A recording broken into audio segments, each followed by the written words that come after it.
Ses propres enfants ont tendu la clé de sa porte d'entrée à un inconnu, sans même la regarder, sans même un regard pour elle. Elle portait encore son tablier, ses mains étaient encore humides. La cuisine était encore chaude. Derrière elle. 23 ans de réveil à 4h30, 23 ans de cuisine, de ménage, de présence constante, balayée. Dans le temps qu'il a fallu à un inconnu pour refermer son poing sur une clé, elle est partie avec un seul sac, 31 € en poche, face à une ville indifférente. Ce soir-là, elle a dormi sur un banc public dans la ville même où ses enfants dînaient au restaurant, en riant. Mais ce qu'ils ignoraient, ce qu'ils n'auraient jamais pu imaginer, c'est ce qu'une femme est capable de faire quand on lui prend tout et qu'on ne lui laisse rien d'autre que ses deux mains. Regardez ce qui va se passer. Bonjour mes amis, bienvenue dans notre histoire. Avant de commencer, s'il vous plaît, aimez cette vidéo, partagez-la et abonnez-vous. Dites-nous également dans les commentaires d'où vous nous regardez. Est-ce depuis la France, la Belgique, la Suisse, le Canada, le Sénégal ou d'ailleurs? Nous voulons le savoir. Et dites-nous ce que vous aurez appris à la fin de cette vidéo. Elle portait encore son tablier quand ils ont changé les serrures. Laissez cette image s'installer un instant. Elle venait tout juste de laver la dernière marmite. La cuisine embaumait encore la cannelle et le pain chaud. Ses mains étaient encore humides, et ses propres enfants, les deux êtres qu'elle avait mis au monde, les deux êtres qu'elle avait veillés des nuits entières quand ils avaient de la fièvre, les deux êtres qu'elle avait nourris avant elle-même, pendant 23 ans d'affilée, se tenaient sur le pas de la porte de l'appartement pour remettre la clé à un inconnu, sans même lui jeter un regard. Elle s'appelait Colette. Elle avait 47 ans. Elle pesait 60 kilos. Elle n'était pas allée chez le coiffeur depuis 8 mois parce qu'elle se répétait sans cesse. Le mois prochain, Colette. Le mois prochain, quand on aura un peu de marge. Elle avait 31 € dans une petite enveloppe, glissée dans son soutien-gorge, car elle n'avait jamais vraiment fait confiance aux banques, ni à personne d'autre d'ailleurs, excepté son mari et ses enfants. Et ce mardi matin, alors que le soleil se levait à peine et que la ville grondait déjà sous les fenêtres, tout ce en quoi elle croyait s'est effondré. Mais je devance notre récit. Il vous faut d'abord comprendre qui était Colette, pour mesurer ce qu'on lui a pris. Car ce qu'on lui a arraché, ce n'était pas simplement un appartement, c'était sa raison d'exister. Colette se réveillait à 4h30 du matin depuis l'époque où ses enfants ne savaient pas encore marcher, non pas parce qu'on le lui demandait, non pas à cause d'un réveil. Son corps savait, tout simplement. 4h30. Les yeux s'ouvrent, les pieds se posent sur le sol frais, et elle entrait dans la cuisine avant que le reste du monde ne commence à respirer. Elle allumait les fourneaux. Elle vérifiait la pâte à pain qu'elle avait laissée lever toute la nuit. Elle remuait la confiture qu'elle avait mise à mijoter à feu doux la veille au soir de la Mirabelle le lundi, de la figue le mercredi, des fruits rouges le vendredi. Elle avait son organisation. Tout dans la vie. Colette répondait à une organisation rigoureuse, car Colette était le moteur de cette maison. Elle était le rouage sur lequel reposait toute la famille. Aucun d'eux ne s'était jamais demandé ce qui se passerait si ce rouage venait à Driaz, Haïti, se briser. Son mari Régis ne se levait jamais avant 9 ou 10 heures. Il était à la retraite depuis 6 ans. Et cette inactivité l'avait transformé en un homme que Colette reconnaissait à peine. Autrefois, il avait des projets, une direction. Désormais, il passait ses journées dans le salon, les yeux rivés sur la télévision, attendant que les repas apparaissent devant lui comme par enchantement. Ses amis venaient le jeudi après-midi, il riait fort et laissait traîner des capsules de bouteilles sur le sol, que Colette ramassait plus tard en silence, sans jamais formuler de reproches. Régis était intimement convaincu que tout dans cet appartement lui appartenait. Il n'avait pas besoin de le verbaliser. Cela se lisait dans sa posture, dans sa façon d'écarter Colette d'un geste de la main lorsqu'elle tentait de lui parler. Pendant ses programmes, dans sa manière de signer des documents administratifs, sans même les lire, avant de faire glisser le stylo sur la table vers elle en disant « signe-la ». Il lui répétait cette phrase depuis plus de 2 décennies, et elle s'exécutait parce que c'est ce que l'on fait quand on a confiance, quand on est persuadé que l'homme qui partage notre vie ne emmènera jamais vers un précipice, Elle se trompait, mais elle l'ignorait. Encore. Leurs enfants avaient grandi dans cet appartement de banlieue. Bastien, l'aîné, occupait la petite chambre au bout du couloir. Il avait peur du noir autrefois. Colette laissait toujours une veilleuse orange allumée dans le couloir et venait vérifier qu'il dormait bien 3 fois par nuit avant de se coucher elle-même. Bastien avait maintenant 31 ans. Il dirigeait une entreprise matériaux de construction. Il roulait dans une berline confortable. Il portait des chemises si parfaitement repassées qu'elles semblaient n'avoir jamais été touchées par des mains humaines. Il rendait visite à ses parents 4 fois par an, rarement plus. Lorsqu'il venait, il s'asseyait à la table de la cuisine, mangeait les plats préparés par sa mère sans jamais faire le moindre commentaire. Pas un mot d'appréciation, pas un compliment. Il mangeait, consultait son téléphone, interrogeait son père sur un investissement ou une affaire immobilière qu'ils menaient ensemble, puis s'en allait. Colette restait de longues minutes à la fenêtre pour regarder sa voiture s'éloigner dans la rue, ressentant un vide qu'elle ne parvenait pas à nommer. Ce n'était pas tout à fait de la tristesse. C'était plutôt le sentiment d'être invisible, comme un meuble de la maison que l'on utilise quotidiennement sans jamais vraiment le regarder. Ludivine était différente. Du moins, c'est ce que Colette s'était toujours efforcée de croire. Ludivine avait 28 ans. Elle était dentiste et s'était installée dans un cabinet libéral d'un quartier huppé de la ville.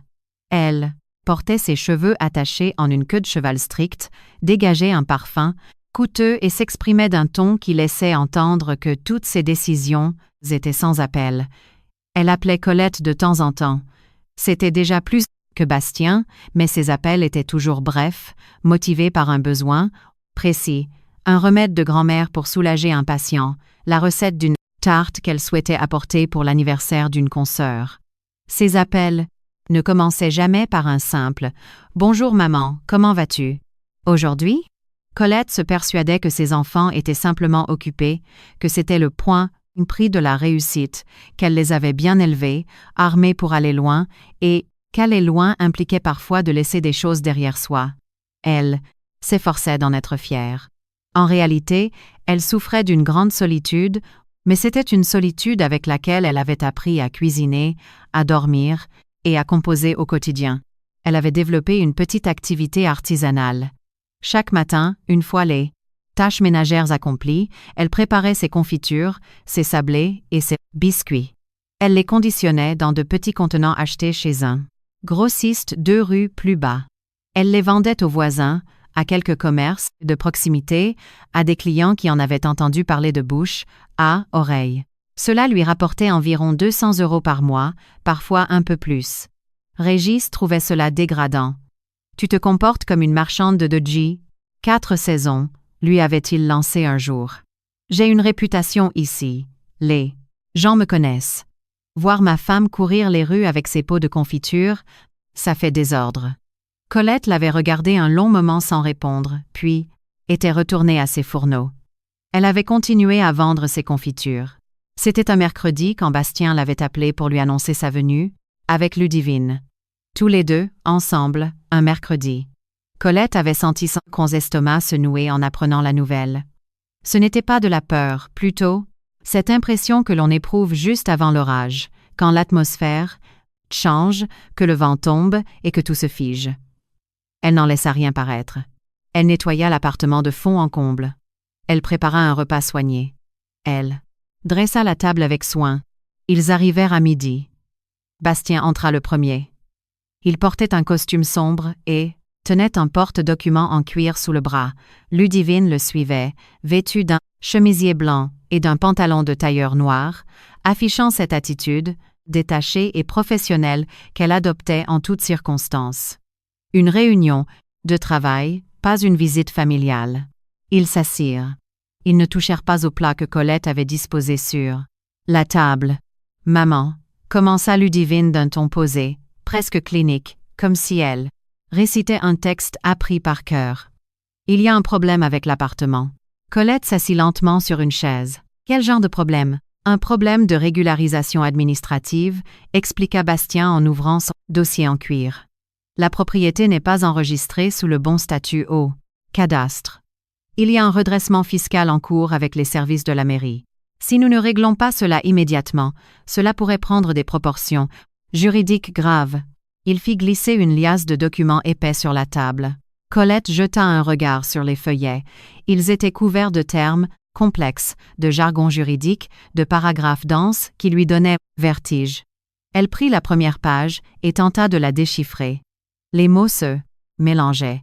Elle n'avait pas fait de longues études. Elle avait quitté l'école à 15 ans pour seconder sa propre mère avant de se marier à 10 à 9 ans. Et la langue employée dans ces documents semblait rédigée spécifiquement pour exclure ceux qui s'étaient arrêtés à 15 ans. « Qu'est-ce que je dois signer ?» demanda-t-elle. « Simplement ton consentement pour nous laisser agir, » répondit Ludivine.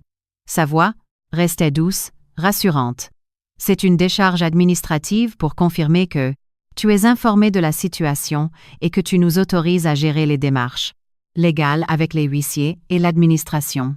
Cela te protège, maman. Cela évite que les autorités ne s'en prennent directement à toi. S'en prennent directement à toi. » Ces mots pesèrent lourd dans la poitrine de Colette. Elle ne voulait pas d'ennui avec la justice ou l'administration. Elle, Pi avait passé sa vie entière à s'efforcer de ne jamais poser de problème à quiconque. « On a juste besoin de ta signature pour régler ça avant la fin de la semaine », ajouta Bastien, les yeux fixés sur l'écran de son téléphone. Colette regarda sa fille. Ludivine lui rendit son regard, l'air bienveillant, patient. Colette prit le stylo. Elle apposa sa signature là où les petits onglets jaunes, autocollants l'indiquaient. Une page, puis une autre encore. Bastien tournait les pages pour elle. Elle signa 6 fois en tout. « C'est tout ?» s'enquit-elle quand le dossier fut refermé. « C'est tout », répondit Bastien en se levant. « Vous ne restez pas pour déjeuner ?» s'étonna Colette. « Nous avons un rendez-vous professionnel », esquiva Ludivine, se dirigeant déjà vers la sortie. Ils partirent. Colette resta assise seule devant les plats qu'elle avait préparés, encore chauds, intacts. Puis elle se leva et commença à débarrasser, à la table. Elle repensa aux documents.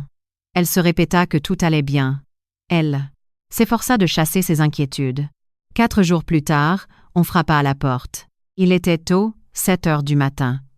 Colette était déjà dans la cuisine, son tablier noué autour de la taille, le pain au four, tandis que l'odeur de la confiture de Mirabelle se répandait dans les pièces.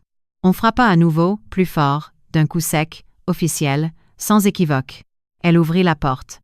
2 huissiers de justice, accompagnés de représentants de la préfecture, se tenaient dans le couloir. Derrière eux se trouvait une femme en tailleur sombre munie d'un bloc-notes. Et encore derrière elle, un homme d'une 50aine d'années qu'elle n'avait jamais vu, portant un pardessus de belle coupe, qui contemplait l'appartement avec un air de propriétaire. La femme au bloc-notes prit la parole en premier. « Madame Colette ? » ?»« Oui, c'est moi. Nous intervenons pour le compte du nouveau propriétaire. » Elle lui présenta un document officiel. Ce bien immobilier a fait l'objet d'une vente actée il y a 3 jours. Nous sommes ici pour procéder à la remise des clés et à la libération des lieux. Elle fit une pause. Vous disposez de 4 heures pour évacuer vos effets personnels. Le sol sembla se dérober sous ses pas. Colette entendit les mots, mais son esprit refusait de les assembler pour leur donner un sens. « Je vous demande pardon ?» balbutia-t-elle. « Pouvez-vous répéter ?»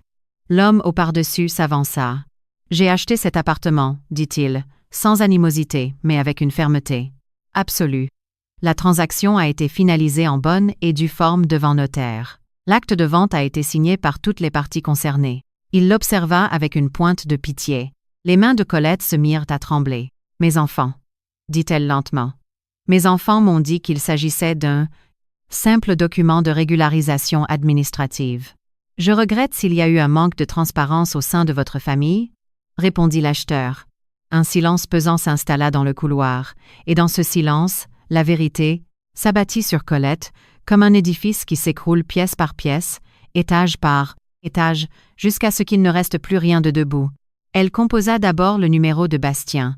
Le téléphone sonna 3 fois avant qu'il ne décroche. « Combien ?» murmura-t-elle. « Combien l'as-tu vendu ?» Un silence s'ensuivit à l'autre bout du fil. Maman ne rend pas les choses plus difficiles qu'elle. « Combien, Bastien ?» Un nouveau soupir. 340 000 €. 340 000 €.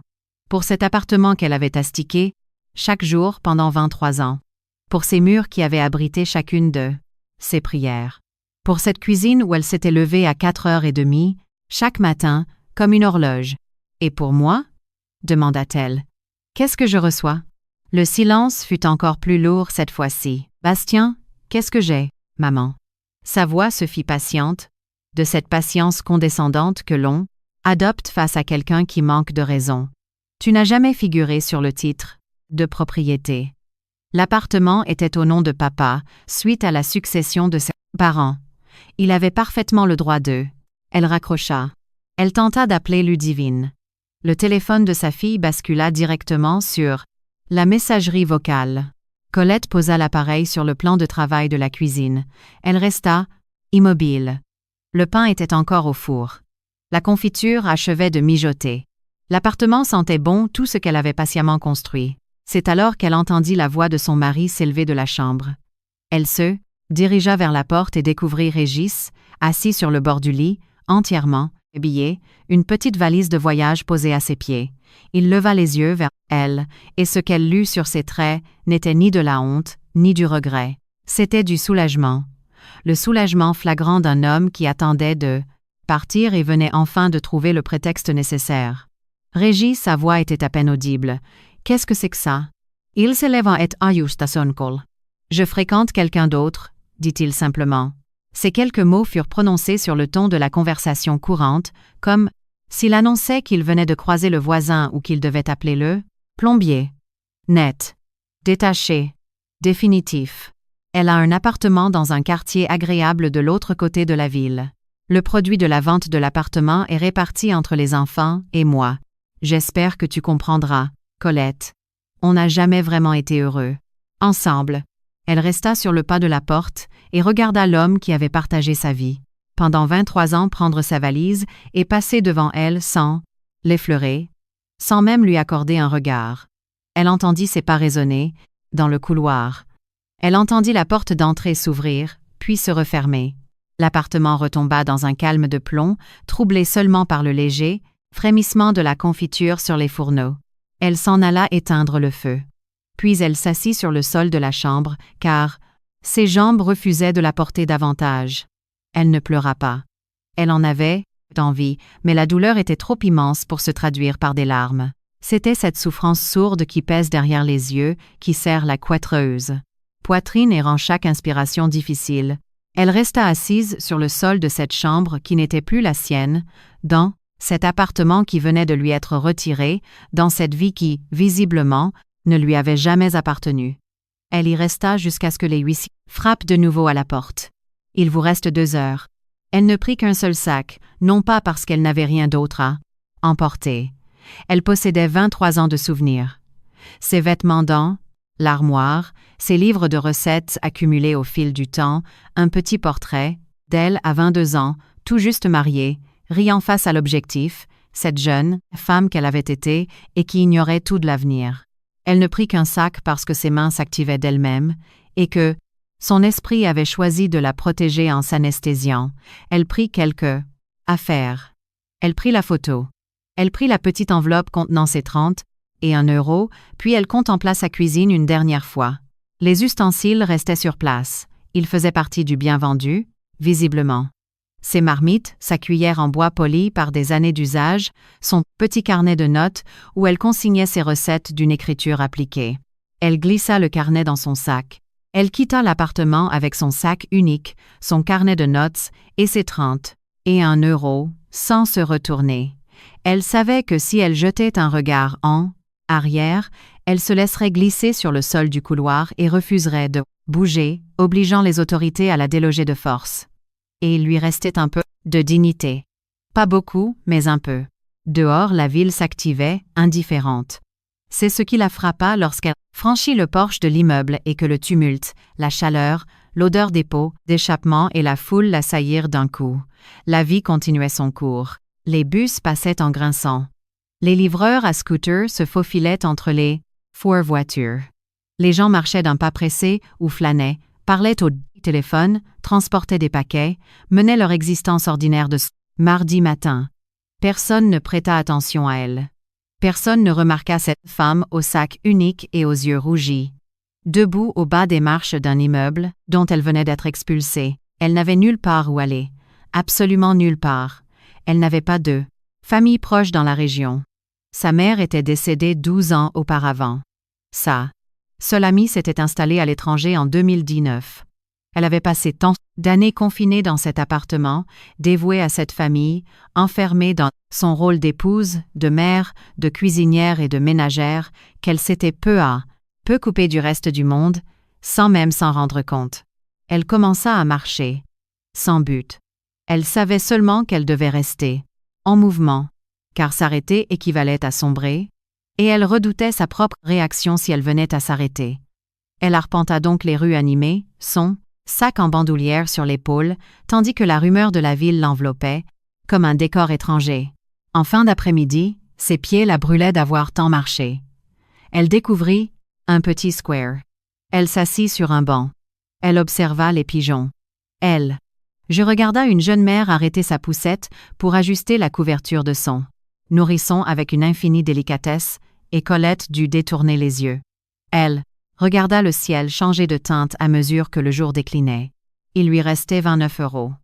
Elle en avait dépensé 2 pour s'acheter une bouteille d'eau.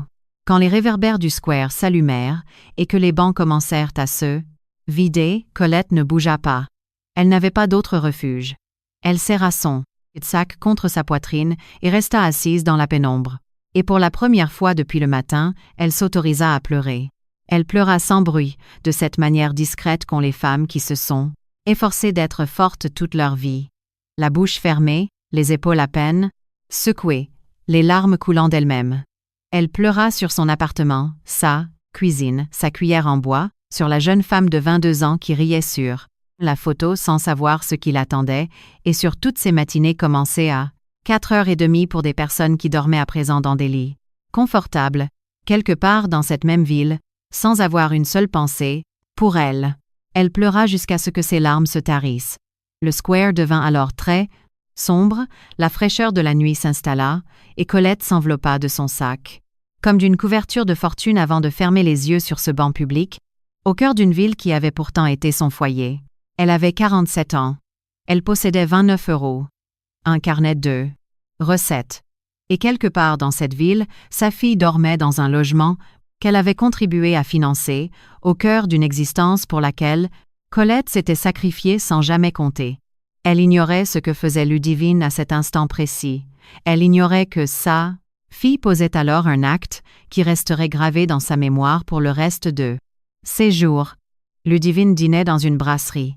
Pas n'importe laquelle. Un de ces établissements des beaux quartiers où la lumière est tamisée et dorée, où les banquettes sont moelleuses et où la carte n'affiche pas toujours de prix car la clientèle n'a pas besoin de s'en soucier. Elle y était attablée avec 2 amies, de son âge, toutes 2 bien établies. Elle avait commandé un bar de ligne. Son téléphone portable était posé sur la table, l'écran tourné vers le haut. Elle avait vu passer les 2 appels de sa mère plus tôt dans l'après-midi. Elle avait regardé l'écran s'allumer affichant le mot « Maman », avait laissé sonner, dans le vide, puis avait légèrement incliné l'appareil pour ne plus voir l'écran, avant de reprendre sa conversation. À présent, près de 9 heures après avoir quitté l'appartement avec Bastien, elle s'empara de son téléphone et ouvrit sa galerie de photos. Elle y trouva un cliché pris 3 semaines auparavant, la dernière fois qu'elle avait aperçu Colette en train de vendre ses petits pots de confiture devant le commerce Cartier. Colette s'était tenue derrière une petite table pliante, ses pots alignés avec soin, un carton d'emballage écrit à la main posé devant elle. Elle portait son tablier. Elle souriait à un client. Ludivine passait en voiture. Elle avait ralenti, pris la photo à travers la vitre sans s'arrêter, sans même descendre pour lui dire bonjour. À présent, elle contemplait ce cliché. Et elle laissa échapper un rire moqueur. Elle saisit un message, y joignit la photo et l'envoya à son frère. « Regarde maman. » Toujours à vendre sa confiture sur le trottoir comme une marchande de 4 saisons. On lui a dit 100 fois d'arrêter, mais elle n'écoute jamais. Certaines personnes ne savent pas viser plus haut que leur condition de basse classe. Le message fut transmis. Bastien répondit par un emoji hilar. Ludivine reposa son téléphone et reprit ses couverts. Dans le square situé à quelques rues de là, sa mère s'enveloppait de son sac, dans la pénombre de la nuit. Le matin se leva comme toujours, indifférent aux drames humains. Les réverbères du parc s'éteignirent.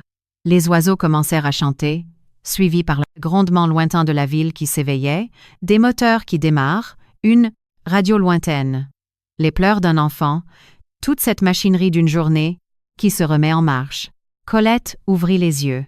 Durant exactement 2 secondes, elle ne se souvint de rien. Il n'y avait que le ciel pâle, le chant des oiseaux et cette odeur fraîche et de la rosée matinale sur la pelouse. Puis elle sentit la dureté du banc sous son dos. Elle sentit son sac sous sa tête, qu'elle avait dû replacer dans son sommeil. La réalité lui revint alors d'un coup, et ces 2 secondes de répit se refermèrent comme une blessure ouverte. Elle se redressa lentement. Son dos la faisait souffrir d'une raideur inconnue. Sa nuque était douloureuse. Sa bouche avait le goût amer de la nuit et du chagrin. Elle fouilla dans son sac. Ses 29 € étaient toujours là. Elle avait dormi en serrant l'enveloppe.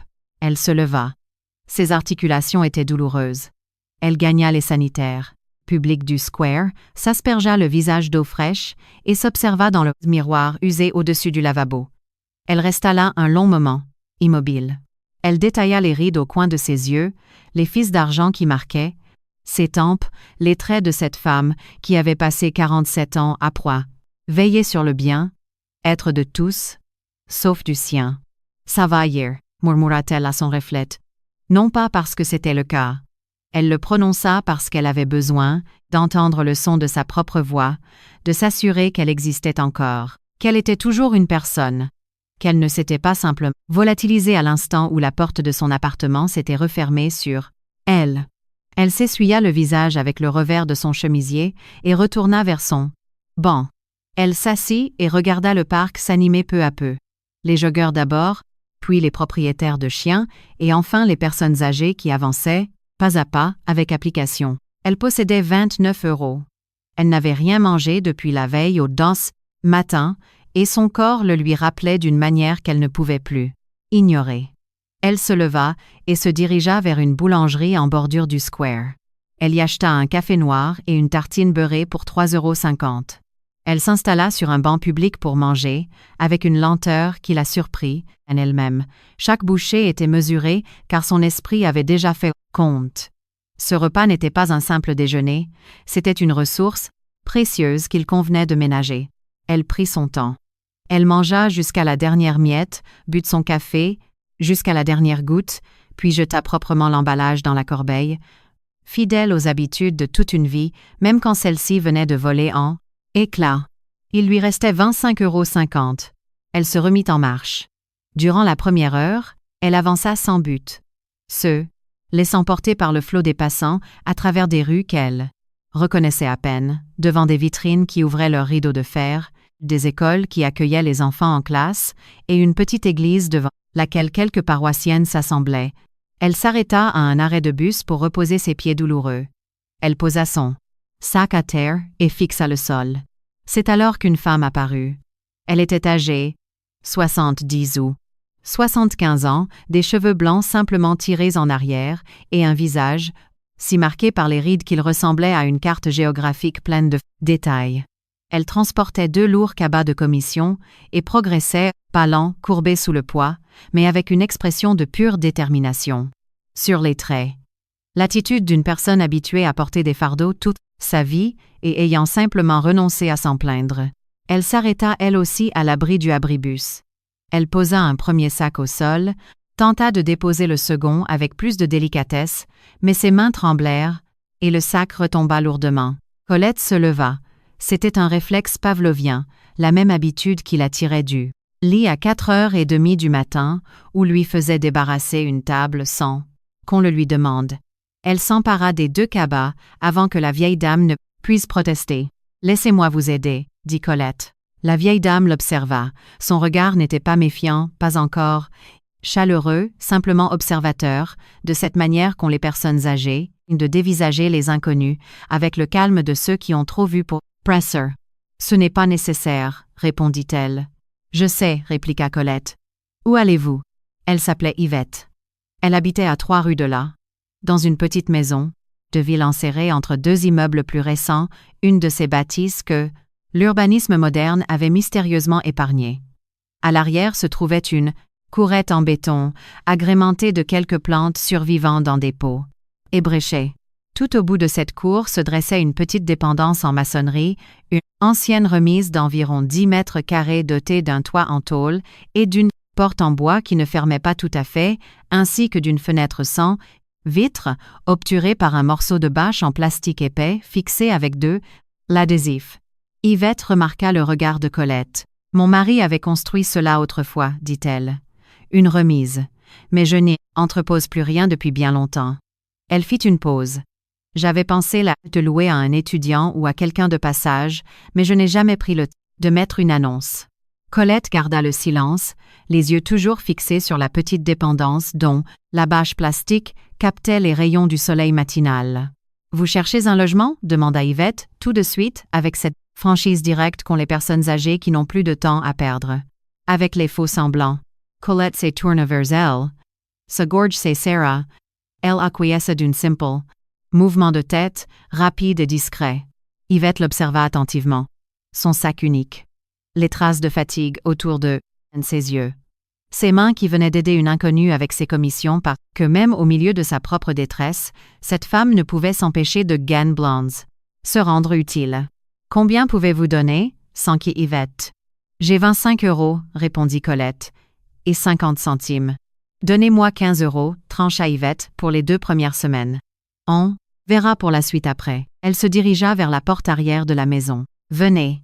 Je vais vous montrer où est le point d'eau. » Ce soir-là, Colette s'endormit sur le sol de la petite dépendance en béton, sur une couverture pliée que lui avait prêtée Yvette. Il n'y avait pas de matelas. Une unique ampoule nue pendait du plafond, émettant un léger bourdonnement. Des feuilles mortes s'accumulaient dans les angles et une odeur tenace de vieille huile de vidange flottait dans l'air. Pourtant, elle n'avait jamais été aussi reconnaissante d'avoir un toit au-dessus de sa tête. Allongée sur le sol dur, les bruits de la ville au loin. Le trafic lointain, un air de musique, les aboiements d'un chien, un cri étouffé. Et elle fit quelque chose qu'elle n'avait pas fait depuis très longtemps. Elle dressa un plan, pas un projet complexe avec des graphiques et des prévisions financières comme ceux que Bastien manipulait dans ses affaires. Un plan simple. Le genre de plan que l'on échafaude quand il ne vous reste que 10,50 € en poche, un sol en béton pour couche et plus rien à perdre. Elle savait cuisiner. Elle avait toujours su faire cela. 23 ans de préparation de repas pour une famille qui considérait cela comme un dû lui. Avait conféré un savoir-faire précieux qui résidait dans le mouvement de ses mains, dans son odorat, dans cette capacité à deviner, à la seule odeur, qu'un plat était à 1 minute près d'être parfaitement cuit.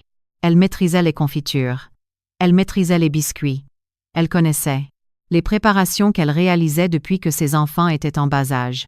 Et elle savait que les habitants de cette ville avaient besoin de se nourrir. Chaque jour, ils devaient manger. La question était de savoir si elle pouvait être celle qui les nourrirait. Elle ferma les yeux. Demain, décida-t-elle, elle se mettrait au travail. Elle commença par nettoyer la pièce. Elle passa toute la matinée suivante à genoux, armée d'un balai d'emprunt, d'un seau d'eau et d'un chiffon taillé dans une vieille chemise par Yvette. Elle balaya les moindres recoins. Elle récura le sol. Elle lessiva les murs jusqu'à ce que le béton soit aussi propre que possible. Elle retira la bâche en plastique de la fenêtre pour la nettoyer, et, lorsqu'elle la remit en place, la lumière du jour pénétra plus claire, plus vive, transformant déjà l'aspect de la pièce. Yvette observait ses allées et venues depuis sa porte arrière, sans grand commentaire. Mais en milieu de matinée, elle apporta un bol de café et le déposa, sur le pas de la porte sans mot dire. Colette le but accroupi sur le seuil de sa petite dépendance, le cœur serré par ce geste de bonté simple qui lui parut le plus beau cadeau reçu depuis des années. Elle dut serrer les lèvres pour ne pas laisser couler ses larmes. Le lendemain, elle s'occupa des ustensiles. Yvette disposait d'un carton, d'anciens ustensiles de cuisine, remisés dans un coin, une marmite usagée, une petite casserole, 2 cuillères en métal, une passoire aux manches fêlées et un vieux réchaud de camping à gaz. « Prenez ce dont vous avez besoin, lui dit Yvette, je ne m'en sers plus. » Colette les aligna sur le sol de sa pièce et les observa avec le sérieux d'un artisan devant ses outils de travail. Il lui restait 10,50 €. Elle se rendit au marché le plus proche. Elle acheta des fruits. Elle acheta du sucre. Elle acheta de la farine et une plaquette de beurre. Elle prit également un paquet de feuilles de papier, sulfurisé pour emballer ses gâteaux, le même papier qu'elle utilisait chez elle. Sentir la texture familière de ce papier entre ses doigts au milieu du marché lui fit un choc. Elle resta un instant immobile, les yeux fermés, avant de payer 4,70 €. Il lui restait 5,80 €. Elle retourna dans sa pièce. Elle installa le réchaud de camping. Elle posa la marmite dessus. Et Colette commença à cuisiner. La confiture d'abord. Elle ne disposait pas de bocaux en verre. Mais elle utilisa les quelques contenants en plastique de récupération qu'elle avait trouvés chez Yvette et nettoyés minutieusement. Elle les remplit d'une confiture de Mirabelle préparée selon sa méthode habituelle, un feu doux, de la patience et cette touche personnelle qui n'était écrite dans aucun manuel, issue uniquement de son expérience. Puis elle confectionna les sablés. Des biscuits dorés, croustillant sur les Vansky bord, du genre de ceux qui faisaient fermer les yeux de gourmandise aux voisins, qui les goûtaient autrefois. Elle s'activa tout l'après-midi et une partie de la soirée, et la petite pièce, en béton, se remplit peu à peu de l'odeur de sa cuisine comme une église s'emplit. De musique, doucement d'abord, puis totalement, jusqu'à occuper tout l'espace. À la nuit tombée, elle avait préparé 11 pots de confiture et 14 sachets de sablé disposés avec soin sur le sol. Chaque produit était emballé ou couvert, impeccable. Elle s'assit sur ses talons pour les contempler. Elle se sentait, pour la première fois depuis des jours, redevenue elle-même. Non pas guérie, non pas soulagée, mais elle-même. Colette la cuisinière. Colette, dont les mains possédaient un savoir que sa tête n'avait pas besoin de mingles conceptualiser. Colette, qui avait toujours, en toutes circonstances, su tirer parti du peu qu'elle avait à sa disposition. Elle dormit d'un sommeil plus paisible cette nuit-là. C'est Yvette qui lui parla du marché. À 2 rues de là, chaque matin de 6 heures à midi, des marchands ambulants s'installaient le long du trottoir, sous l'auvent en béton d'un ancien entrepôt qui les protégeait du soleil. On y esmant grax bramadi, vendait des fruits, des légumes, des vêtements de seconde main, des accessoires, de téléphones et des plats cuisinés. L'emplacement situé tout au bout restait généralement libre, car il était exposé à la poussière de la rue et les vendeurs habituels n'en voulaient pas. Colette s'y installa à 5h30 le lendemain matin. Elle disposa ses pots sur un tissu propre étalé à même le sol. Elle plaça les biscuits devant. Elle rédigea une affichette en lettres claires et lisibles, puis elle prit place derrière ses produits et attendit. Le marché s'anima autour d'elle. Les vendeurs arrivaient, s'interpellaient, s'installaient dans la bonne humeur habituelle de ceux qui partagent ce quotidien. Personne ne prêta attention à elle. Elle était nouvelle, discrète. Elle n'interpellait pas le chaland comme les autres. Elle se tenait simplement, debout. À 9 heures, elle n'avait pas vendu un seul produit. À 10 heures, une cliente s'arrêta, prit un pot de confiture, le retourna pour lire l'étiquette écrite à la main et demanda « C'est vous qui faites ça ?» « Oui, répondit Colette. La femme reposa le pot. Pas d'étiquette officielle, pas de sceau de garantie. Qu'est-ce qui me prouve que c'est propre? Est-elle laissée en Allah? Une autre femme s'arrêta pour s'enquérir du prix des biscuits. Colette le lui indiqua. La cliente laissa échapper un léger claquement de langue dédaigneux et poursuivit sa route. À 11 heures, un passant prit un sablé, le huma, puis le reposa sans l'acheter, et Colette le regarda s'éloigner de quelques mètres pour acheter un gâteau à un stand professionnel équipé d'une vitrine et d'un panneau d'affichage des prix. Elle ressentit une pointe de découragement, mais elle se reprit, redressa le dos et resta debout. Elle réalisa 4 ventes avant midi. 4 pots de confiture à 1 €, 50 l'unité. 6 € en tout. Elle remballa ses affaires et regagna la cour d'Yvette. Elle s'assit sur le pas de la porte, contemplant les 6 € dans sa main. Elle pensa à Bastien et à sa vente à 340 000 €. Elle pensa au répondeur de Ludivine. Elle pensa à Régis, à ses affaires prêtes et à sa phrase « On n'a jamais vraiment été heureux ensemble ». Elle ne pleura pas. Elle entra dans sa pièce et commença à calculer ce qu'elle pourrait préparer pour le lendemain avec les fruits restants. Elle ne remarqua pas la voiture le jour suivant. Elle était trop occupée. Elle avait amélioré la présentation de ses produits. Elle avait déniché une petite table pliante abandonnée dans les encombrants 2 rues plus loin, l'avait nettoyée et installée sur son emplacement. Elle avait préparé de nouvelles étiquettes plus soignées, découpées dans du carton blanc. Elle se tenait plus droite, proposant ses produits d'une voix douce. Confiture maison. Sablés artisanaux. Prix raisonnable. Elle commençait à attirer l'attention. Les passants la regardaient, même s'ils n'achetaient pas encore. Elle ne vit pas la berline ralentir en bordure de chaussée. Elle ne vit pas la vitre descendre.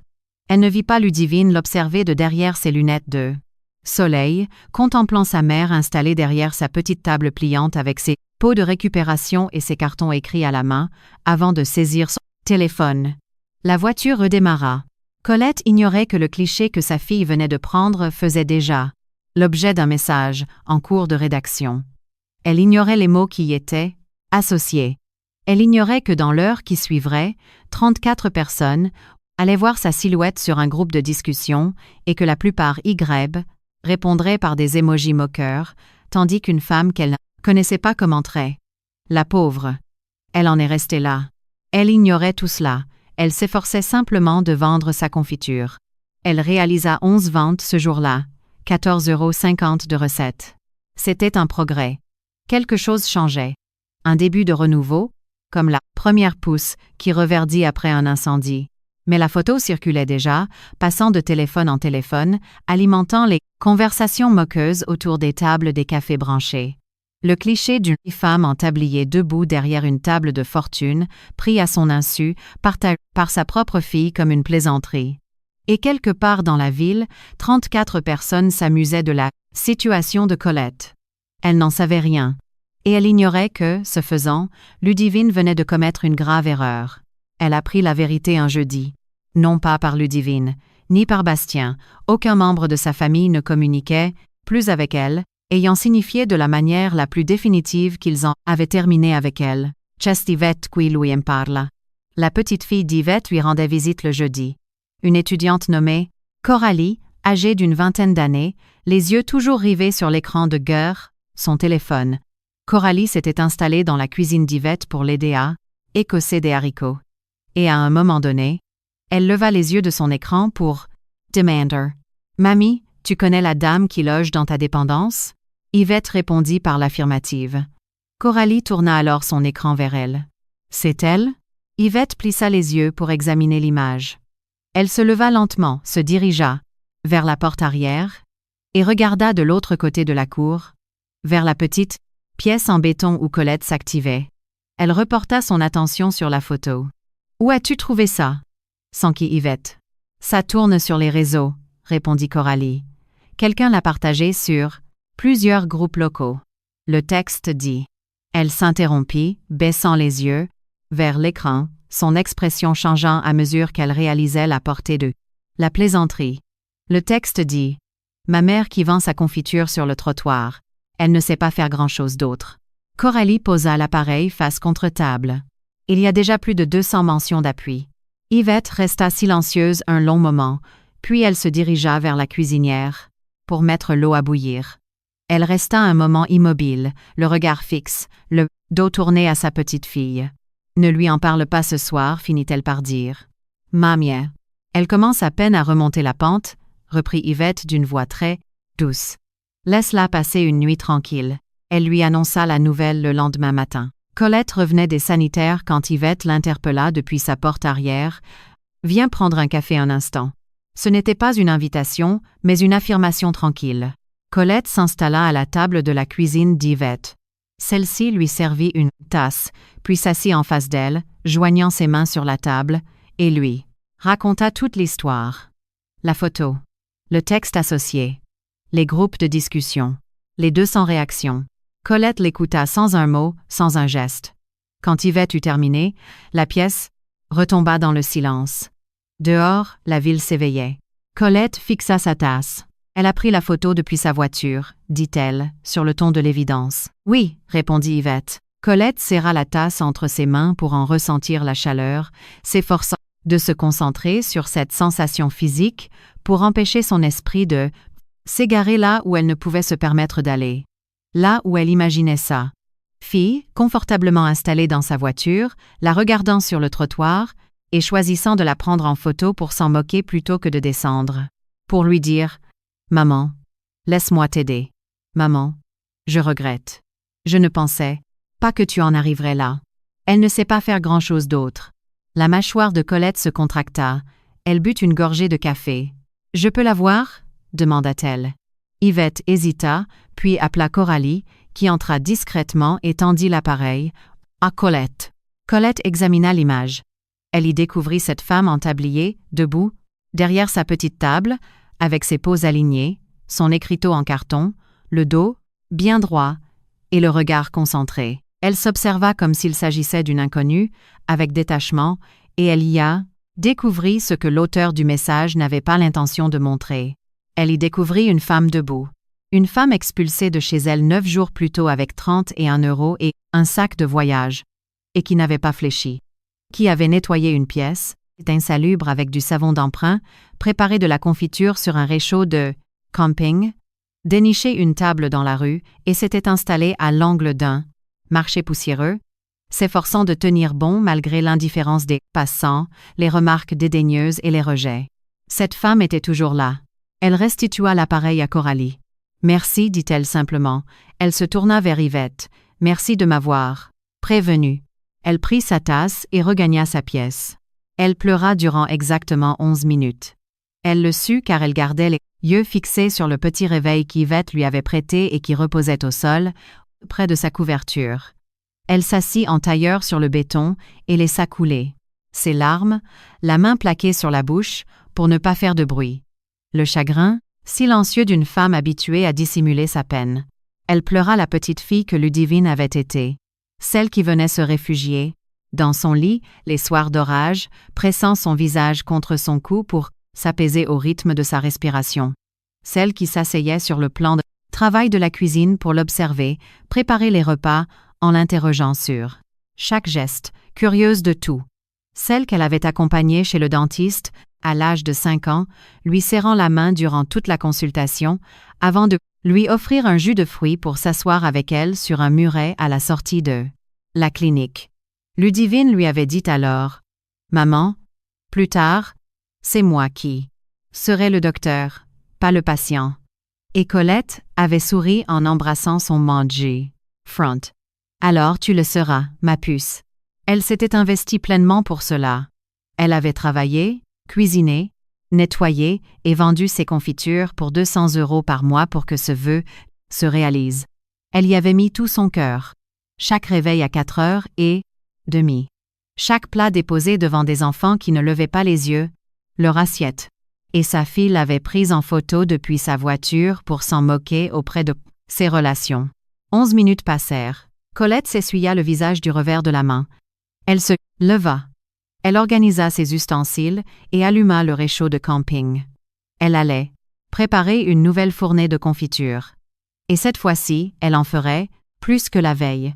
Si sa fille tenait à montrer qui elle était, alors elle allait lui donner une raison d'en être digne. La première personne à s'arrêter vraiment fut une femme prénommée Solange.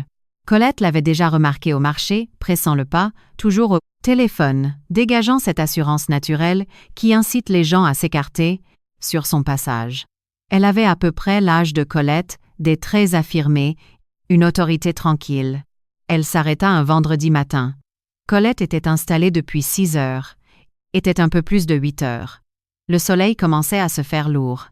Solange observa la table. Elle prit un pot de confiture de Mirabelle. Elle l'examina. Colette avait amélioré l'étiquetage. Les étiquettes étaient rédigées, proprement au feutre noir sur du carton blanc, affichant la désignation du produit et la liste des ingrédients. « C'est fait maison ?» s'enquit Solange. « Oui, » répondit Colette. « Par vous-même ?» ?»« Oui, par moi-même. » Solange l'observa, puis reporta son attention sur le pot. Sans demander l'autorisation, elle dévissa le couvercle pour humer le parfum. Elle y trempa le bout du doigt et goûta. Colette guetta sa réaction. Le regard de Solange changea. Une expression de Surprise sincère traversa ses traits, ce genre de réaction involontaire que Colette connaissait bien pour l'avoir observé chez ses anciens voisins. Lorsqu'il goûtait ses préparations, ce silence particulier de celui qui retrouve un goût d'enfance. Ma mère préparait la confiture de Mirabelle de la même façon, dit Solange, presque pour elle-même. La mienne aussi, ajouta doucement Colette. C'est elle qui m'a tout appris. Solange leva les yeux. Leurs regards se croisèrent. Un instant de complicité, muette entre deux femmes qui se comprenaient. Solange acheta 4 pots ainsi que 2 sachets de sablé. « Quelle est votre capacité de production quotidienne » demanda-t-elle. « Tout dépend de mes approvisionnements » répondit Colette. « Je travaille avec un J-Bay. Équipement très limité. » Solange l'observa un instant. « Quel est votre numéro de téléphone » Colette sia. Elle ne possédait pas de ligne professionnelle. Elle utilisait un vieil appareil prêté par Yvette qui peinait à tenir la charge. Elle lui transmit néanmoins le numéro. Solange l'enregistra et s'en alla, reprenant sa conversation téléphonique avant même d'avoir quitté l'auvent du marché. Colette resta seule derrière sa table, sentant une sensation nouvelle l'envahir. Ce n'était pas encore de l'espoir, qui restait une perspective trop incertaine, mais ce sentiment préalable, la promesse d'une opportunité à venir. Solange l'appela 4 jours plus tard. Colette était dans sa pièce, faisant le bilan de sa semaine. Elle avait réalisé 61,20 € de recettes depuis le jour où elle avait pleuré sur son sol en béton. Elle avait renouvelé ses matières premières à 2 reprises. Elle avait amélioré son panneau d'affichage. Elle avait appris, identifié les heures d'affluence et adapté sa présence en conséquence, observant le marché avec attention avant de prendre ses décisions. Le téléphone vibra. Colette décrocha. « Colette ?» La voix de Solange était énergique et cordiale. « Je souhaite m'entretenir avec vous. Seriez-vous disponible cet après-midi ?» Elles se retrouvèrent dans un petit café proche du marché. Solange arriva avec quelques minutes de retard et entra directement dans le vif du sujet, ce que Colette apprécia. « Je gère une maison d'hôtes de charme », commença Solange. 12 chambres. Nous proposons le petit déjeuner et des collations l'après-midi. Notre service de cuisine actuelle manque de régularité. Colette écouta sans l'interrompre. Votre confiture, poursuivit Solange, je l'ai proposée à nos résidents samedi matin. 3 d'entre eux m'ont demandé où se la procurer. Elle se pencha légèrement en avant. J'accueille un séminaire d'entreprise dans 3 semaines, 14 personnes pour 5 nuitées. J'ai besoin d'un produit artisanal de qualité constante pour nos tables de petit déjeuner. Elle fixa Colette. Je souhaite également proposer vos sablés et d'autres spécialités du même standard. Colette garda les mains jointes sur ses genoux, sous la table.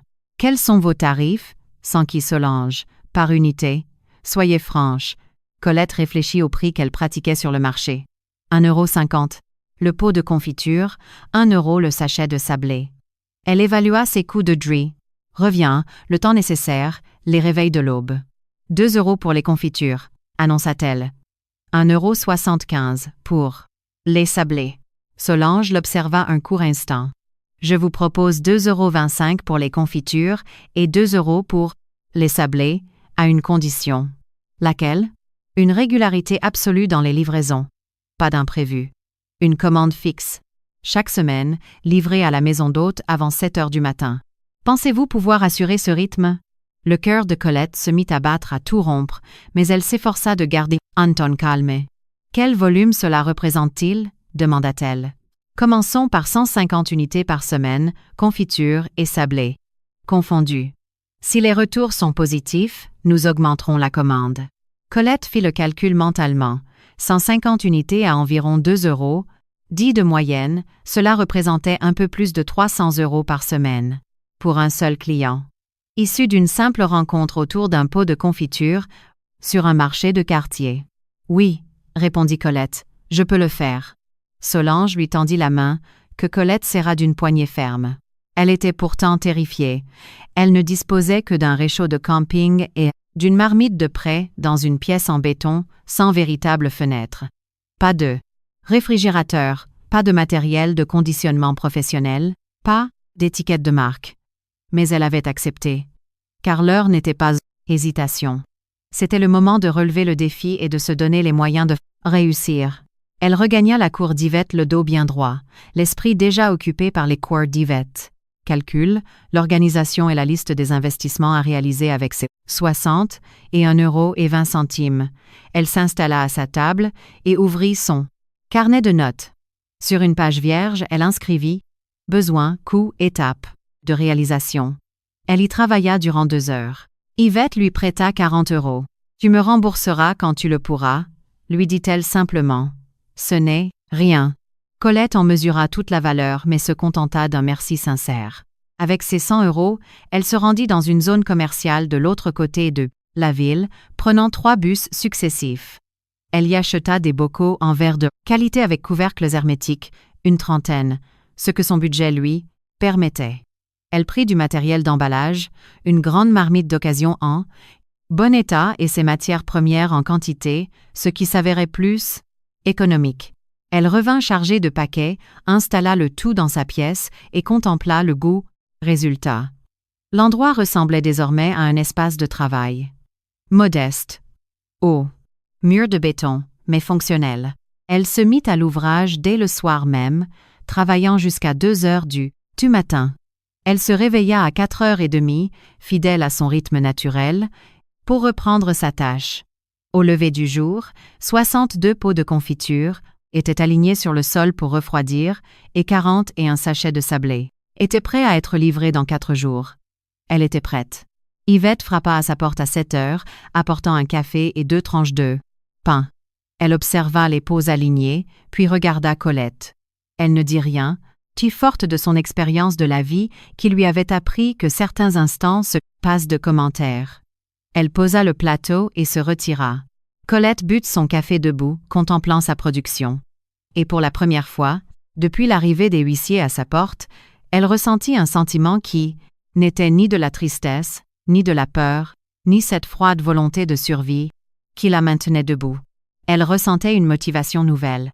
Non pas celle de se dévouer aux autres, non pas celle de s'effacer pour le confort d'autrui. Sa propre motivation. Celle que l'on éprouve devant l'œuvre de ses propres mains, réalisée dans la solitude de sa pièce. C'était une sensation inédite. Elle effectua sa première livraison un mardi matin. Elle prit 2 bus, produits soigneusement calés dans 2 grands cabas de voyage pour éviter qu'ils ne s'entrechoquent. Elle se présenta à la maison d'hôte à 6h55 avec un peu d'avance. Solange l'attendait, un dossier à la main. Elle leva les yeux à son arrivée, désigna le plan de travail. « Voyons cela ». Colette sortit les pots un à un. Tous étaient hermétiquement fermés, étiquetés, proprement. La confiture de Mirabelle, offrant une belle couleur dorée sous la lumière. Puis elle disposa les sablés, réguliers et bien dorés. Solange prit un pot pour l'examiner à la lumière, puis ouvrit un sachet de sablé pour en rompre un en 2, humant son parfum avant de le reposer. « C'est parfait », dit-elle simplement. Ce mot unique, prononcé par une femme exigeante et peu encline aux compliments, facile, résonna pour Colette comme une reconnaissance de son travail. « À la semaine prochaine » s'enquit Colette. « À la semaine prochaine » confirma Solange en lui remettant le règlement. Colette sortit de l'établissement. Elle resta un moment sur le trottoir, ses cabas vides à la main.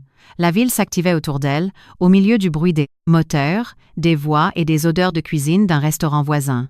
Elle posa sa main sur sa poitrine, à l'endroit même où elle souffrait depuis des semaines, et constata que la douleur était toujours là, vive et présente. Mais, sous cette souffrance, sous la colère et la solitude, quelque chose d'autre prenait racine. Quelque chose qui n'avait besoin d'aucun titre de propriété ni de l'approbation de ses enfants pour exister. Quelque chose qui était le fruit de son propre travail, son entreprise. Elle fut confrontée à nouveau à la photo un jeudi soir. Coralie la lui montra. L'image avait été partagée sur un groupe plus important, mais les réactions avaient évolué. Les moqueries laissaient place à des commentaires de soutien. C'est courageux. Elle travaille dur, elle mérite le respect. Quelqu'un avait remarqué la présentation de ses produits, les emballages ont l'air très soignés. Mais un nouveau commentaire, publié le matin même par un compte anonyme dont le profil laissait deviner une jeune femme de l'âge de Ludivine, affichait « C'est la mère d'une connaissance. Elle a toujours vécu ainsi. Certaines personnes n'ont pas d'ambition. Elle fait la honte de ses enfants. Colette lut le message à 2 reprises, puis restitua l'appareil à Coralie, regagna sa pièce. Elle ouvrit son carnet à la page de ses projets, puis écrivit une phrase simple en tête de la page blanche suivante. « Montre-leur de quoi tu es capable. » Le séminaire organisé par Solange fut une réussite. 14 cadres résidèrent à la maison d'hôte durant 5 jours, consommant la confiture et les sablés de Colette à chaque petit déjeuner. Dès le 3e jour, plusieurs d'entre eux interrogèrent Solange pour savoir comment se procurer ces produits pour leur usage personnel. Solange appela Colette l'après-midi même. « À quel horizon pouvez-vous structurer un système de commande régulier ?» Colette réfléchit un instant. « De quel délai disposez-vous ?»« Le plus tôt sera le mieux, » répondit Solange avec un sourire dans la voix. En l'espace de 2 semaines, Solange mit Colette en relation avec 2 autres gérants d'hébergement de la région, un salon de thé voisin du marché et une entreprise de coffrets cadeaux à la recherche de confitures artisanales de qualité. La production hebdomadaire de Colette passa de 150 à près 400 unités. Elle ne pouvait plus assurer ce volume seule, ni dans les limites de sa petite dépendance avec son unique réchaud de camping. Il lui fallait un véritable atelier, de l'aide et des financements plus importants. Et elle était bien décidée à obtenir les 3. Elle ignorait, alors qu'elle dressait ses plans dans sa pièce sous le bourdonnement de la ville, que la situation de son fils Bastien se détériorait de l'autre côté de la commune, que l'investissement immobilier dans lequel il s'était engagé avec son père, en y injectant le produit de la vente de l'appartement, s'effondrait, que l'intermédiaire auquel ils avaient confié les 340 000 € ne répondait plus à leurs appels. Elle ignorait que son fils passait des heures dans sa voiture devant un immeuble de bureau fermé, fixant son téléphone muet, découvrant la sensation de voir le sol se dérober sous ses pas. Elle ignorait que Ludivine venait de recevoir un message de Bastien disant simplement « Nous avons tout perdu ».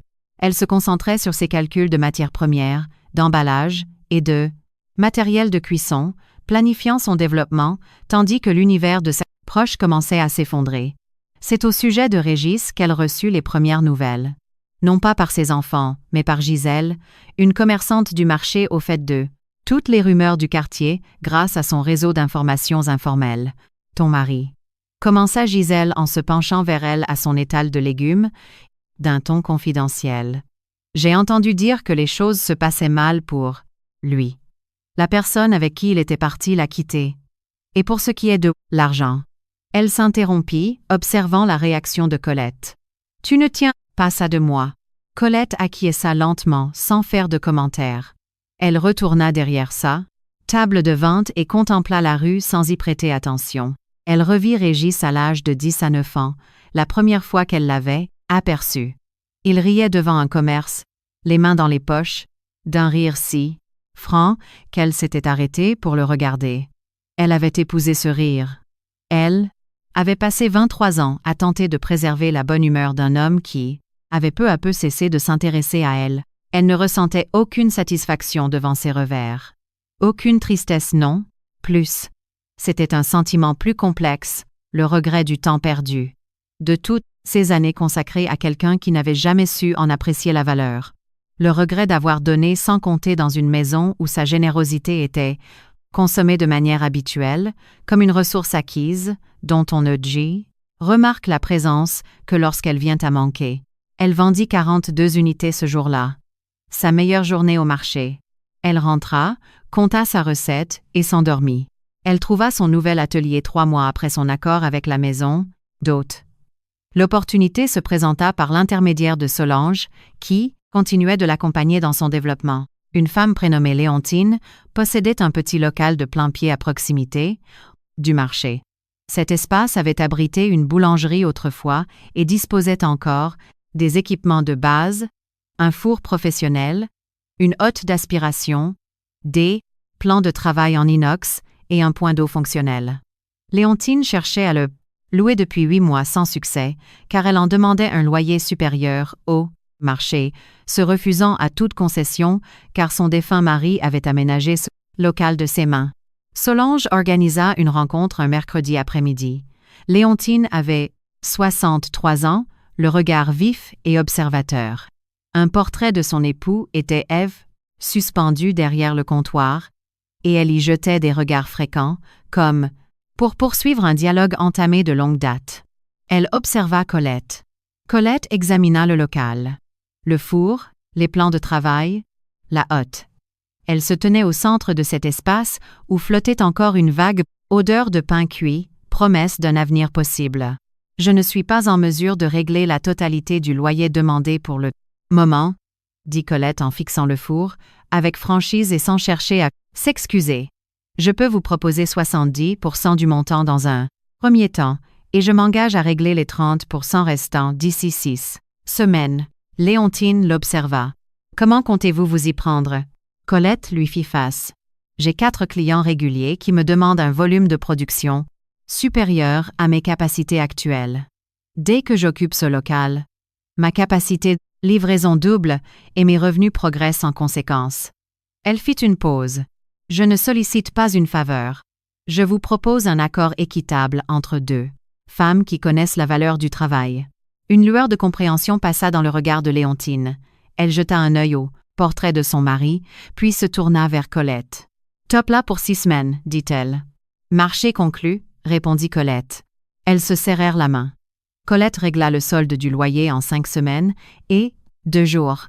Elle embaucha sa première salariée au cours du 4e mois.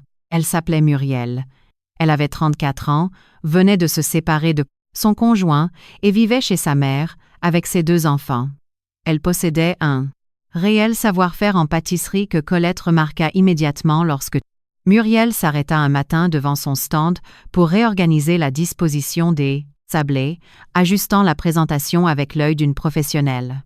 Colette avait observé la précision de ses gestes. « Vous avez de l'expérience en pâtisserie ?» demanda-t-elle. « J'exerçais ce métier autrefois », répondit Muriel avec réserve, sur le ton de ceux qui ont dû abandonner leur profession sans savoir s'ils pourront y revenir. « Un jour, présentez-vous à cette adresse demain matin à 6 heures ?» lui dit Colette en inscrivant l'adresse de son atelier sur un morceau de papier d'emballage. Muriel se présenta à 5h45. Elle s'avéra excellente, professionnelle. Ses gestes en cuisine rappelaient ceux de Colette, habitée par cette attention propre à ceux qui aiment leur métier.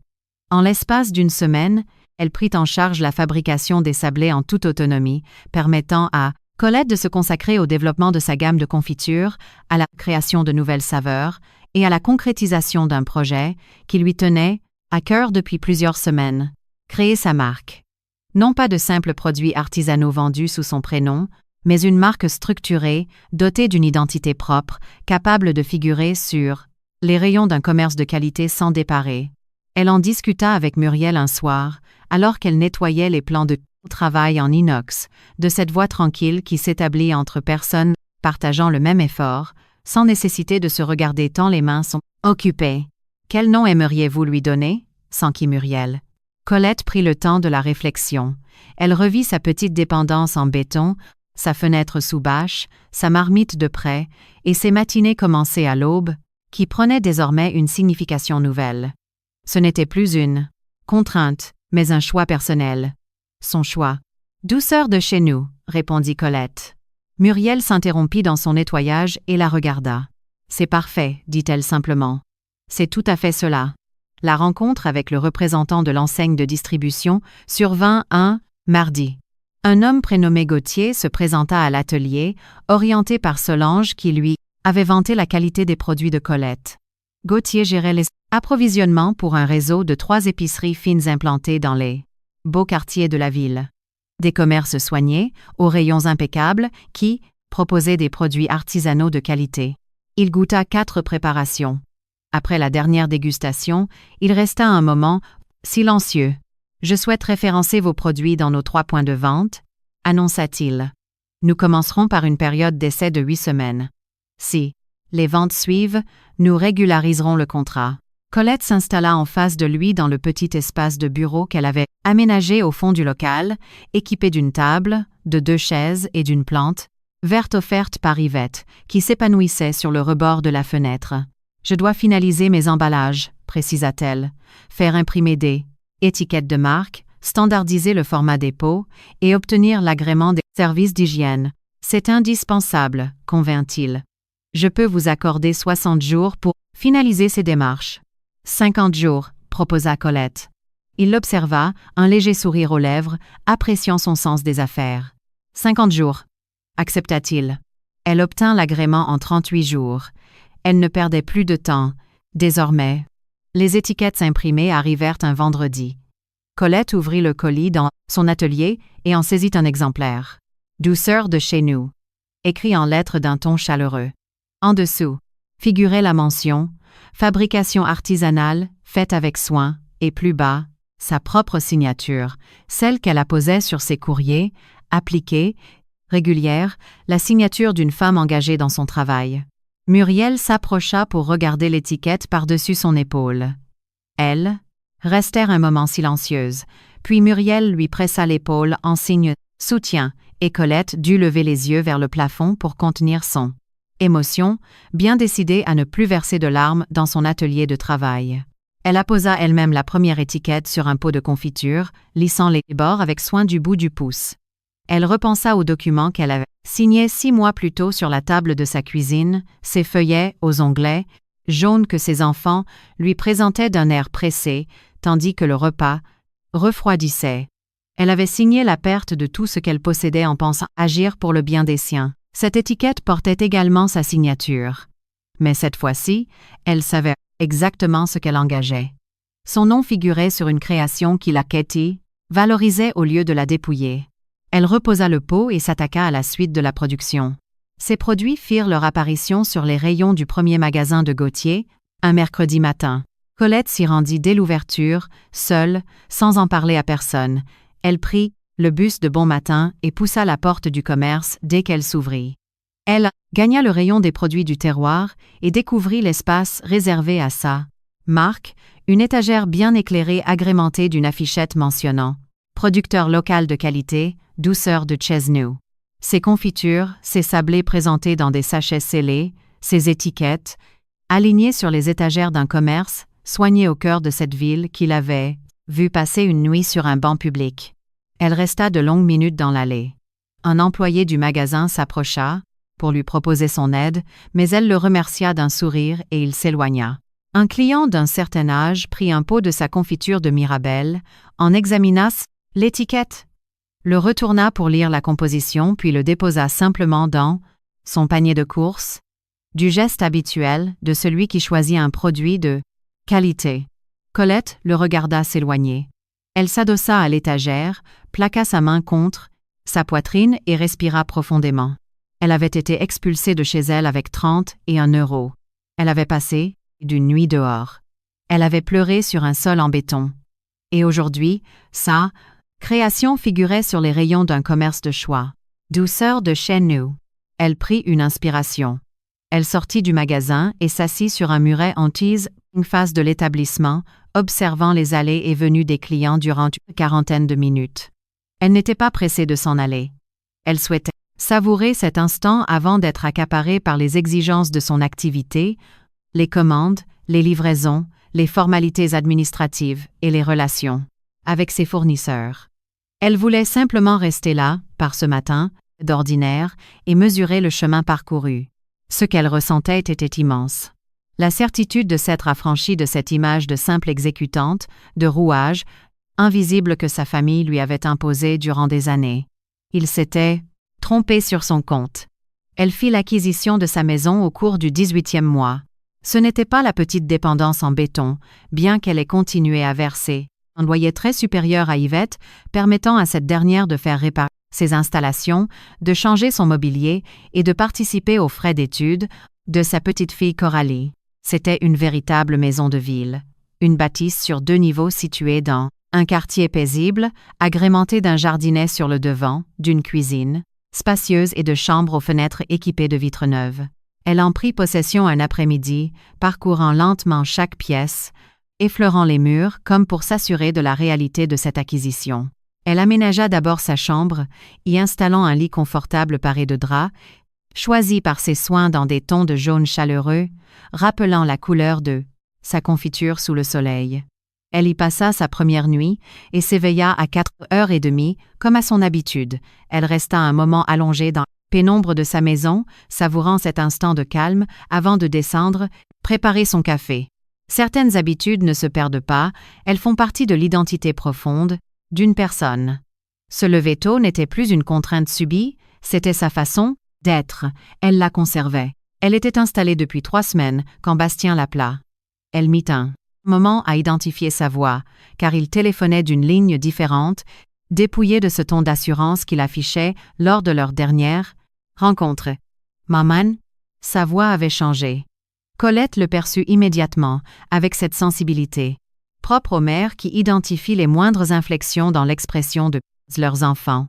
L'assurance avait disparu, remplacée par une intonation plus jeune, qui rappelait le petit garçon qui redoutait l'obscurité autrefois. Bastien, répondit-elle. Un silence s'installa.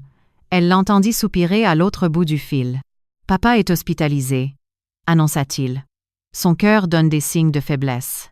Les médecins sont inquiets. Un nouveau silence. L'argent, maman. Le produit de la vente de l'appartement. L'investissement. Immobilier. Sa voix se voila légèrement avant qu'il ne se reprenne. Tout a disparu. L'intermédiaire financier est parti avec les fonds. Nous avons tout perdu. Colette s'assit à la table de sa cuisine, tandis que la bouilloire commençait à siffler doucement derrière elle. Elle pensa aux 340 000 €, à l'appartement de toute une vie, aux murs qui avaient abrité leur enfance, à sa cuillère en bois. « Comment vas-tu » demanda-t-elle. Cette question sembla le déstabiliser. « Mal » répondit-il, après un temps. « Et Ludivine » Elle a dû fermer sa clinique. Elle avait mis son fonds de commerce en garantie pour l'investissement. Les huissiers de la banque ont saisi les équipements. « Maman, je ne sais plus quoi faire. » Colette se leva pour couper le feu de la bouilloire. « Reste auprès de ton père, lui dit-elle calmement. Je vais me rendre à l'hôpital. » Elle s'y rendit. Non pas par pardon absolu. Le pardon est un processus de longue haleine, et elle n'en était qu'au début. Elle s'y rendit parce que Régis était l'homme avec qui elle avait partagé 23 ans d'existence, et qu'au-delà de ses dérives et de ses choix, il restait l'homme qu'elle avait aimé autrefois, aujourd'hui affaibli sur un lit d'hôpital. Elle resta 2 heures à ses côtés. Il lui parut très aminci, dépouillé de cette assurance d'autrefois, marquée par la fatigue physique et morale. Il ouvrit les yeux à son arrivée, et elle lut dans son regard une expression qu'elle n'y avait pas vue depuis des années. Une honte sincère, profonde. « Colette » murmura-t-il. « Repose-toi » l'interrompit-elle doucement. « Ce n'est pas le moment de parler de Dieu, âme, tout cela. » Il acquiesça d'un léger mouvement de tête et referma les yeux. Elle resta assise, près de lui durant son sommeil, acceptant l'idée que certaines blessures ne se réparent pas, que certaines personnes ne changent pas, mais que ces épreuves font désormais partie de son histoire sans pour autant la détruire. Elle se retira avant son réveil. Ludivine se présenta chez elle un samedi. Colette s'occupait de ses plantes dans son jardinet, s'accordant un moment de détente par ce matin ensoleillé, une habitude récente qu'elle s'autorisait, désormais, s'installer simplement pour apprécier le temps présent, sans tâche immédiate à accomplir. Elle s'adaptait peu à peu à ce rythme après des années d'activité ininterrompue. Le grincement du portail attira son attention. Ludivine se tenait à l'entrée du jardinet. Colette ne l'avait pas revue depuis son départ de l'appartement. Sa fille semblait avoir vieilli de plusieurs années. Elle était plus mince. Ses cheveux étaient simplement retenus en arrière, après, et elle portait un vêtement des plus ordinaires, dépouillé de ses bijoux habituels. Elle se tenait devant le portail, observant sa mère installée dans ce jardinet, de vue à cette maison, soignée à la porte peinte d'un jaune chaleureux rappelant la couleur de ses draps et de ses confitures. Une émotion visible traversa les traits de Ludivine. Colette l'observa mesurer la situation. Cette femme expulsée avec 31 € pour tout bagage, désormais installée dans son propre foyer, savourant un instant de calme dans son propre jardin. Ludivine perdit alors toute contenance. Elle porta sa main à sa bouche.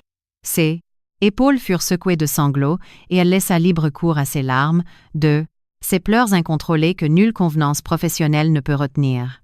Elle franchit le portail, traversa le jardinet et s'arrêta devant sa mère, avant de se laisser glisser à genoux sur le gravier de l'allée, les mains jointes sur ses genoux, le visage baigné de larmes. Maman. Parvint-elle à dire d'une voix brisée. Je te demande pardon, Elle regrette tellement. Elle ne put poursuivre, submergée par les sanglots. La photo. Les messages. Ce qu'on t'a fait endurer. Elle secoua la tête, les yeux fixés sur le sol. Je n'avais pas mesuré la portée de nos actes. Je ne comprenais pas ce que nous te faisions subir. Pour moi, tu faisais simplement partie du décor. Je pensais que tu serais toujours là, sans jamais m'interroger sur ce que cela représentait pour toi, sur les sacrifices que cela impliquait. Colette contempla sa fille agenouillée dans l'allée. Elle repensa à la photo, partagée, aux commentaires dédaigneux sur les réseaux sociaux, à la nuit passée, sur son banc public et à ses larmes solitaires sur son sol en béton. Elle revit ses années de travail quotidien, ses plats préparés pour des enfants, indifférents, sa cuillère en bois et sa fierté préservée lors de son expulsion. Elle posa sa tasse de café sur la table, se pencha en avant et posa doucement sa main sur la tête de Ludivine, de ce geste maternel et spontané qu'elle accomplissait lorsque sa fille était enfant et cherchait à se rassurer. Ludivine frissonna sous son contact. « Relève-toi, dit doucement Colette. Viens à l'intérieur. » Elle prépara du café, fidèle à ses habitudes de cuisinière. Elle disposa des tasses sur la table et y ajouta une assiette de ses sablés artisanaux qu'elle conservait désormais chez elle. Elles s'assirent dans la cuisine. Ludivine serra sa tasse entre ses mains, le « Regarde, boss. Nous n'avons plus rien », confia-t-elle avec franchise. « Ma clinique est saisie, mes économies ont disparu dans l'investissement. Il me reste environ 400 €. Et je ne pourrai pas régler le loyer de mon logement le mois prochain. » Colette écouta sans l'interrompre. « Je venais te demander de l'aide. » Commença Ludivine. « Je me doute de la raison de ta démarche, » répondit Colette en prenant sa tasse. Elle observa sa fille avec attention, de ce regard lucide et détaché qu'elle avait porté sur sa propre image sur la photo du marché. Elle vit une jeune femme, élevée dans le culte de l'apparence et de la réussite matérielle, habituée à considérer sa mère comme un simple rouage à sa disposition, aujourd'hui, confrontée à la réalité de ses erreurs et sollicitant l'appui de celle qu'elle avait méprisée. Elle revit également la petite fille d'autrefois. Elle prenait en compte ces deux réalités à la fois. « Je ne te donnerai pas d'argent », annonça calmement Colette. « Jamais. » Ludivine leva les yeux vers elle. « Non pas par manque de moyens, ni par manque d'affection, » poursuivit Colette, d'une voix claire et régulière. « Mais en te voyant agenouillée dans l'allée tout, à l'heure, je me suis dit que c'était l'attitude la plus authentique que tu aies eue depuis bien longtemps. Cette détresse, ce doute devant l'avenir. C'est de là que je suis partie, Ludivine. C'est sur ce terrain instable que j'ai construit tout ce qui m'entoure aujourd'hui. » Elle désigna d'un geste les éléments de sa cuisine, ses pots de confiture étiquetés et son équipement soigné. « Si je t'apporte une solution financière immédiate, je te prive de cette opportunité, de ce point de départ indispensable. » Colette fixa sa fille avec gravité. « Il ne s'agit pas d'une punition. Je veux que tu le comprennes bien. Ce n'est pas une punition. Mais j'ai appris une leçon importante dans ma petite pièce en béton avec mes ustensiles d'emprunt, mes quelques fruits achetés au marché et mes affichettes écrites à la main devant lesquelles les passants passaient sans s'arrêter. J'ai compris que la seule richesse véritable est celle que l'on construit par son propre effort, pas ce qu'on reçoit en héritage, ce qu'on vous donne ou ce qu'on s'approprie. C'est ce que l'on crée de ses propres mains. » Ludivine l'écoutait avec attention, les yeux humides, assimilant chaque parole, comme une vérité nouvelle qui la transformait de l'intérieur. « Tu sais travailler » ajouta Colette. « Je m'en suis assurée durant ton éducation, même si nous avons connu bien des désaccords par la suite. J'ai veillé à ce que mes enfants apprennent la valeur de l'effort. Utilise ce savoir-faire. Démarre avec ce dont tu disposes. 400 € représente un capital de départ non négligeable. C'est un commencement possible. Je le sais d'expérience. Aujourd'hui, » Ludivine serra les lèvres, une larme coulant sur sa joue sans qu'elle cherche à l'essuyer. « Et si je ne réussis pas » murmura-t-elle. Colette l'observa un instant. « Alors tu recommenceras » répondit-elle simplement. « Tu chercheras une autre voie. C'est ainsi que les choses se passent, en réalité. L'échec fait partie du parcours. La seule question est de savoir si l'on trouve la force de se relever. » Elle reprit sa tasse de café. Ludivine se leva 2 heures plus tard.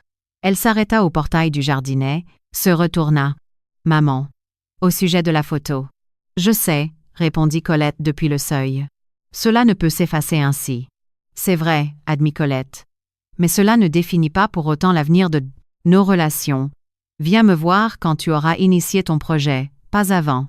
Présente-toi quand tu auras des résultats à me montrer. » Ludivine acquiesça. Elle semblait avoir compris la leçon, consciente que l'apprentissage prendrait du temps, prête à assumer cette réalité pour la suite. Elle franchit le portail et s'éloigna dans la rue, sa silhouette s'estompant peu à peu dans la rumeur de la ville qui l'engloutit bientôt tout entière, avec cette indifférence propre aux grandes agglomérations. Colette resta un instant sur le pas de sa porte, puis rentra chez elle. Elle appela Yvette en début de soirée, pour le simple plaisir de converser. C'était une nouveauté pour elle, appeler quelqu'un sans but précis, non pas pour régler un détail technique ou une commande, mais pour échanger quelques mots d'amitié et partager un moment de convivialité. Yvette décrocha dès la seconde sonnerie, fidèle à son habitude. « Comment vas-tu » s'enquit Colette. « Comme une vieille femme » répondit Yvette. « Rien de changé depuis hier. »« Et toi-même » Colette s'était installée à la table de sa cuisine. La lumière déclinante du jour filtrait à travers la vitre propre, baignant la pièce d'un ton doré. La plante verte offerte par Yvette s'épanouissait sur le rebord de la fenêtre, arborant une petite fleur jaune apparue quelques jours plus tôt, que Colette contemplait chaque matin avec une satisfaction discrète. « Tout va bien » répondit Colette. Elle marqua une pause, repensant au jour où elle avait prononcé ces mêmes mots, devant le miroir de la salle d'eau publique, comme une promesse pour se donner la force d'avancer. Mais ce soir, installée dans sa propre maison à la lumière dorée, ces mots résonnaient avec une vérité nouvelle, entière. « Tout va bien » répéta-t-elle doucement, presque pour elle-même. « C'est à dire » s'enquit Yvette. Colette fixa la petite fleur jaune sur le rebord de la fenêtre. Elle revit son banc public, sa pièce en béton, sa marmite de prêt et ses larmes solitaires.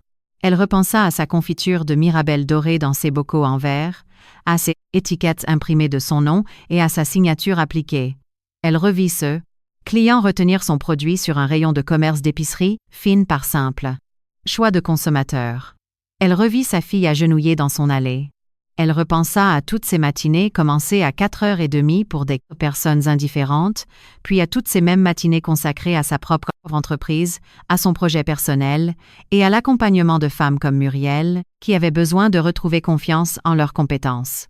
Elle mesura ce que cela lui avait coûté et ce que cela avait fait d'elle. « Pour la première fois de ma vie, » dit Colette d'une voix tranquille et posée, « libérée de toute hâte, je me sens pleinement en phase avec moi-même. » La fleur jaune captait les derniers rayons du soleil couchant. Dehors, la rumeur de la ville s'estompait doucement.